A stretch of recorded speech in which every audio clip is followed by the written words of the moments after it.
নমস্কার বন্ধুরা, প্রতিমার কুকিং হাউসে সবাইকে স্বাগত। আজ আমি বানাবো কাঁচা আমড়ার কাসুন্দি। সেই জন্য একটা বাটিতে সরষে নিয়ে নিলাম। সরষেটা জল পাল্টে পাল্টে ধুয়ে নেব।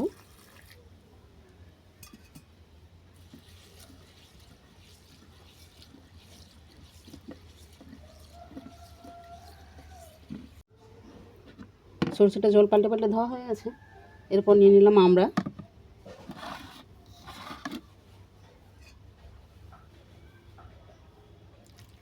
এটাকেও পরিষ্কার করে ধুয়ে নেব।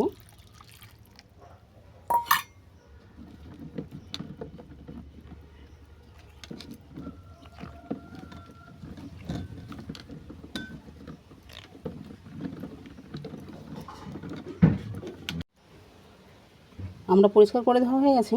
এরপর আমরা এই পিছনগুলোকে কেটে ফেলে দিয়ে ছোট ছোট করে টুকরো করে নেব, খোসা সহ।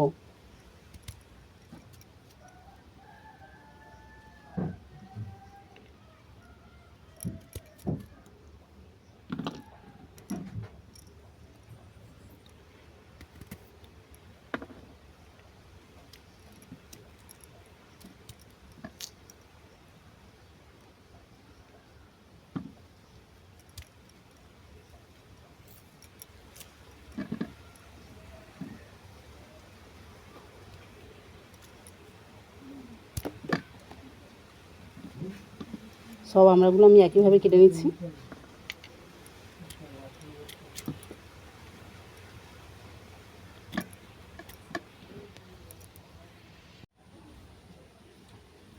আমড়াগুলো সব খোসা সহ ছোটো ছোটো টুকরো করে কেটে নিয়েছি। এরপর নিয়ে নিয়েছি একটা মিক্সি বোল। এর মধ্যে আমড়াগুলোকে দিয়ে দিলাম।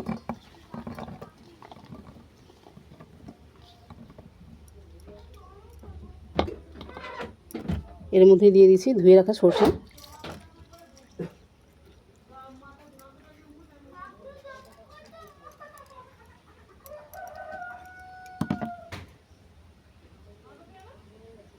দিয়ে দিলাম পরিমাণ মতো জল।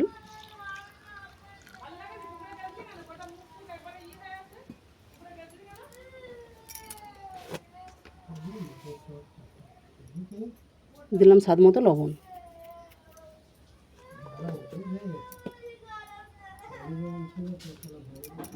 এটাকে ভালো করে পেস্ট করে নেব। দেখো আমড়াটা ভালোভাবে পেস্ট করা হয়ে গেছে। একবারে প্লেন করে পেস্ট করে নিয়েছি। এরপর কোণের মধ্যে দিয়ে দিলাম অল্প পরিমাণে জল।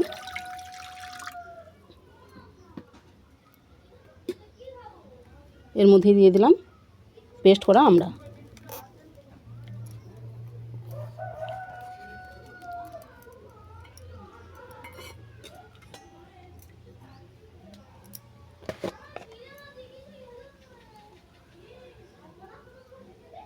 দিয়ে দিলাম হলুদ গুঁড়ো।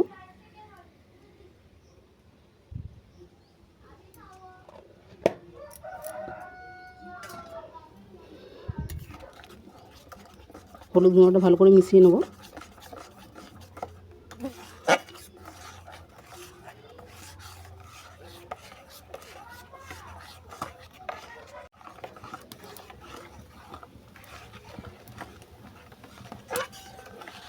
হলুদটা ভালো করে মিশিয়ে নিলাম, নিয়ে এটাকে ফুটতে দিলাম।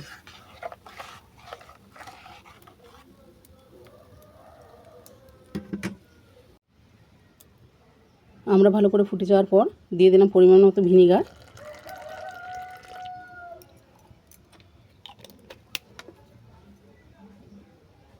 যতটা ভিনিগারের প্রয়োজন ততটাই দিলাম। এইভাবে নেড়ে চেড়ে আমি 10 থেকে 15 মিনিট ফুটিয়ে নেব এটাকে।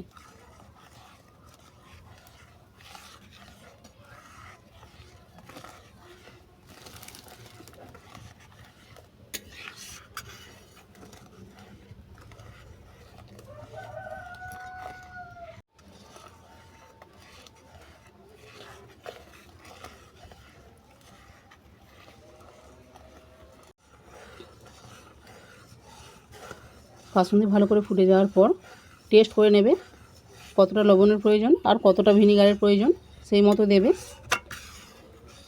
ভিনিগারের জায়গায় লেবুর রসও দিতে পারো, কিংবা তেঁতুলের কাতও দেওয়া যায়।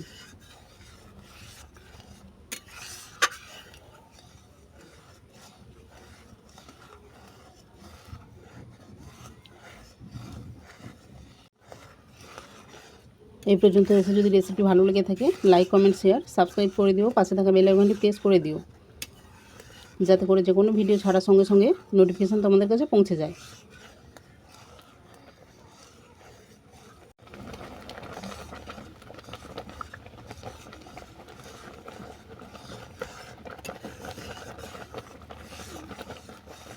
দেখো কাসুন্দিটা 10-15 মিনিট ফুটিয়ে নিয়েছি। নেওয়ার পর দেখো গাঢ় ভাব এসে গেছে, দেখেই বুঝতে পারছো। এই অবস্থাতে আমি নামিয়ে নিচ্ছি, নামিয়ে তোমাদেরকে ঠান্ডা করে দেখাচ্ছি।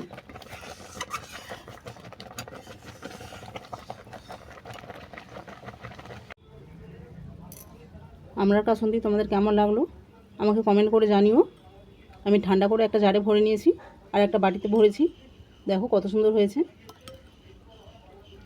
দেখেই বুঝতে পারছো। যেভাবে আমের কাসুন্দি বানানো হয় সেমভাবেই বানানো, আর টেস্টও খুব ভালো হয়। নরম আমড়া থাকলে এইভাবে বানিয়ে দেখতে পারো, আশা করি খারাপ লাগবে না। এটা জারে ভরে ফ্রিজে রাখলে 6 মাস পর্যন্ত ভালো থাকে।